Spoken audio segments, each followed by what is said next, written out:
안창님은 26일 일본 도쿄 부도칸에서 열린 대회 남자 유도 73kg급 동메달 결정전에서 루스탐 오루조프 아제르바이잔을 상대 3분 53초 만에 업어치기 절반 승리를 거뒀다.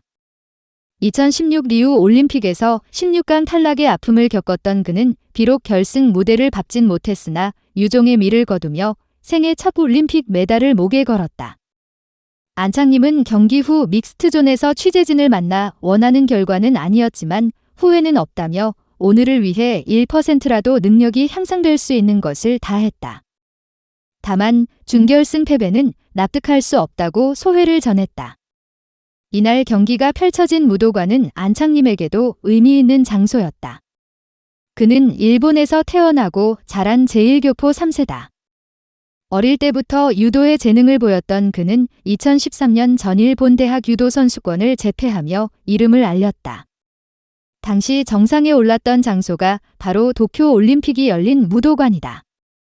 일본의 귀화 제안을 뿌리치고 2014년 2월 용인대로 편입한 안창님은 익숙했던 장소에서 태극마크를 달고 땀을 쏟았고 기어이 메달을 수확했다. 특별한 장소에 섰던 그는 제1교포의 자부심을 나타냈다.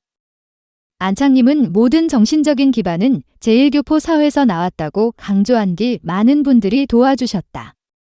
제1교포 사회와 소속사인 필룩스 회장님, 대한유도회, 개인원사인 오크문그룹 등 모든 분들에게 감사드린다. 특히 제1교포들에게 고맙다고 말했다. 제1교포로 성장한 안창님은 그동안 여러 편견과도 싸워야 했다. 그는 제1교포라는 것이 어려운 입장이라며 일본에서는 한국 사람이라고 하고 한국에 가면 일본 사람이라고 부르는 사람도 있다.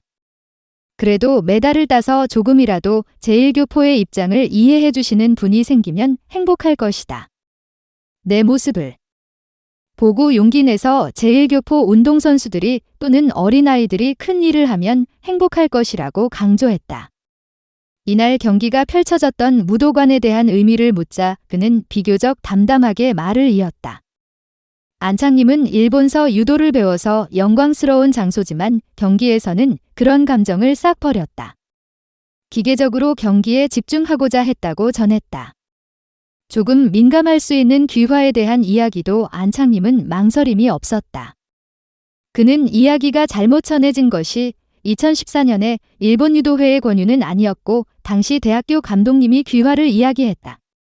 그분이 현재 일본 여자 대표팀 감독이다 보니 이야기가 헷갈린 것 같다고 설명했다. 나아가 안창님은 귀화 거절을 후회는 안 한다.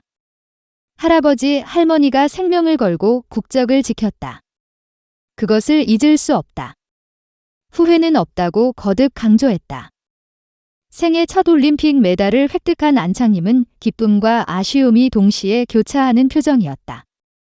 그는 리우 올림픽이 끝나고 정말 최선을 다했고 후회는 없다. 동메달이지만 내게 맞는 결과였다.